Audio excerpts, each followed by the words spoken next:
What's up guys mga ka-riders? So this is KVA Motovlog. Again, ito ang aking KR150. Later on, pag-usapan natin yung KR natin mga ka-rider. Kung ano ang mga piyesa na ginamit natin sa panglabas at kung ano-ano ang mga naka-upgrade sa ating engine guys. Ayan. So, ready? Tara, pag-usapan na natin guys. Alright, so mag-umpisa muna tayo dito sa harap. Ayan. So, ang ating front fork, ito mga ka-rider, yung inverted shock ng KRZ, mga ka-rider. Yan siya. Inverted shock ng KRZ, pero yung laman, or yung fork spring natin ay pang XR200, mga ka-rider. So, pinalitan natin. Mas mahaba yung spring na yun, pero all goods naman yung play. Tingnan nyo yung tindig niya sa harap. Diba? Matikas, mataas tingnan. Dahil yan din sa spring ng XR200. Ayan. So, ang ating rim naman mga ka-rider, yan, yung sa gulong. Or yung rim, or sa ibang lugar tawag nila, yanta. Ayan. So, ang rim natin ay Comstar. Ayan. And then, ano pa ba? Hub natin, stock hub. Tapos, preno, brake caliper, stock pa rin yan mga ka-rider. Then, dito sa taas naman, ito, naka-racing plate tayo. Alright. Ayan, sticker natin. Ayos ba? Ito ang fender, stock fender, front fender, side fenders, and then rear fender, stock pa rin yan. Ayan, kahit na pininturahan natin to ng truck bed mga ka-rider. Tingnan mo kung gaano pa rin siya ka-flexible. Ayan. Flexible pa rin yan guys. Kahit naka-truck bed yan.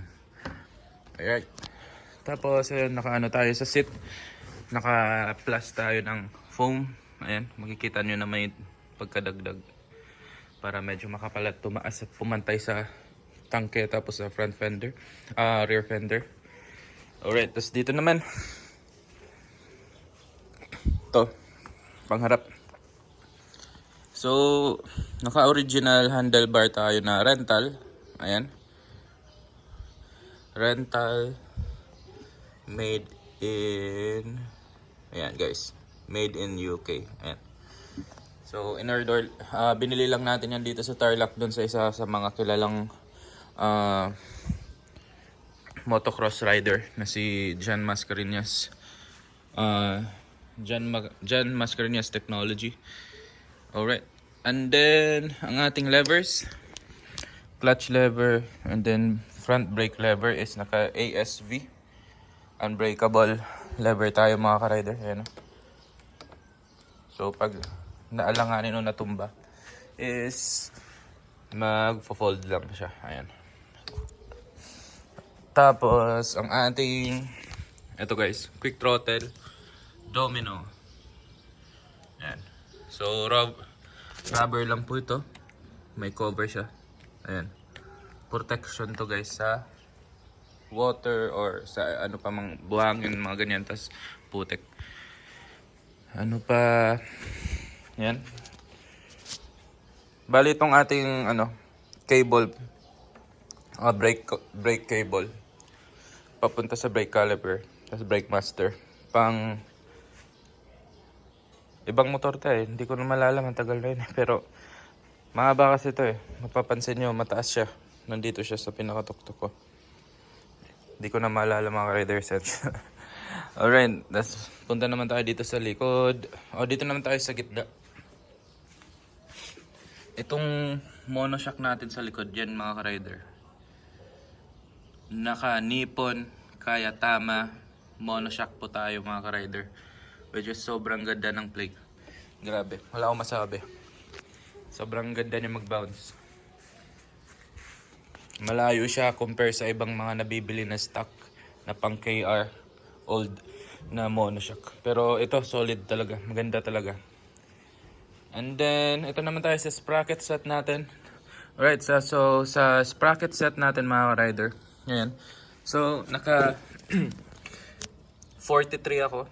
Astron sa likod. Itong sprocket na to is pang CRF. CRF 150 and 200 something ganun packet. CRF sukat nito mga ka-rider. Ang ginawa ko lang is naka-adapter lang tayo ng sprocket para magkasya siya sa hub natin. Ito pinagawa natin tong adapter na to kay Mavericks Lodi. Yan, sa Facebook pwede nyo siyang hanapin at i-search para makapag-order din kayo ng adapter kung balak yung gumamit ng ibang sprocket ng motor. Ayan. So pang CRF po ito mga ka-rider kay. Itong brand niya Astron. Nice. Sa chain naman, nakaano tayo? DID chain. Ayan, AH520. Tapos, ang pangloob natin na sprocket ay engine sprocket 520 ng Rouser 200. Rouser 200 tayong engine sprocket. Right.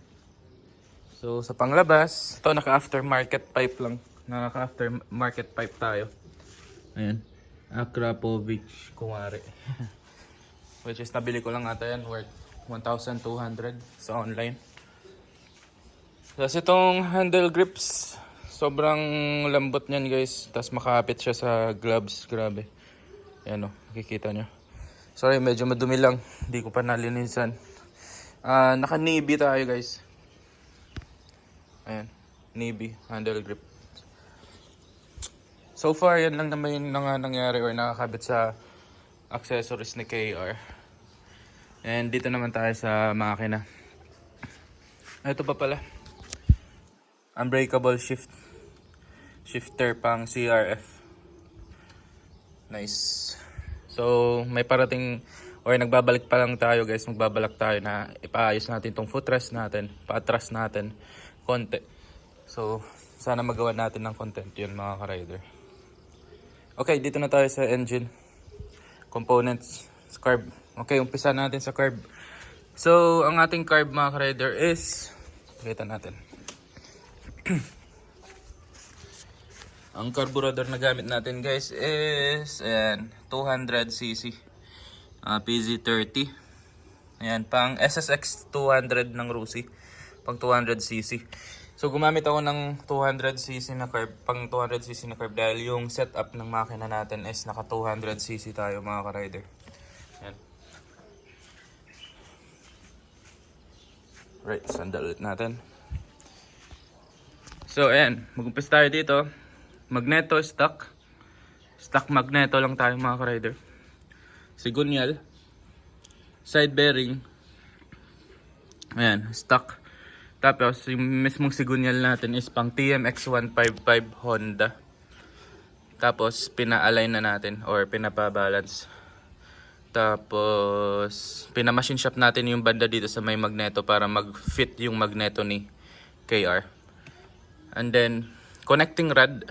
Yung connecting rod natin is pang Raider connecting rod. Tapos, yung piston ring is nakapang Barako 175 po tayo mga ka-rider. And yung bore natin, ito guys, pang Euro, yung black. Pang Euro yan, naka 65 mm tayong sukat ng butas sa gitna, black. 65 mm bore mga rider. Tapos starter, stock, kayang-kaya naman yung sa starter. And then yung cylinder head natin is stock. Pero naka tayo guys, naka 4. Ayan, naka 4 na yan. Pero yung valve natin is stock pa rin. Hindi pa tayo nag big valve dyan mga ka-rider. And then sa pang taas, wala na, okay lang. So sa appearance naman niya, sa looks niya sa outside, and guys, naka silver tayong Samurai. And then ito naman is naka track bed tayong Samurai dito sa mga side cover. Then naka CNC bolts. Alright, syempre pang pang motor show na ba? Hindi na pa pang trail. So mapapansin nyo mga rider, may mga gasigas siya sa mga flarings. Kasi itong motor na to is hindi ko talaga to pinang papapogi lang. Talaga, pang trail ko talaga, dinadala sa bundok. Ayan, sumasabit sa mga sanga. Minsan natutumba sa taas. Kaya hindi maiwasan na magkaroon siya ng gasgas mga ka-rider. Alright. So ayan, sana nagustuhan ninyo yung short video natin sa reveal ng karga.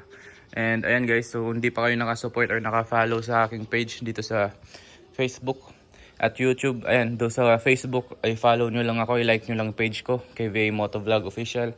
And then sa YouTube naman, i-search nyo lang KVA Motovlog. Ayan. So thank you so much mga riders and have a safe ride every day. Ayan, take care.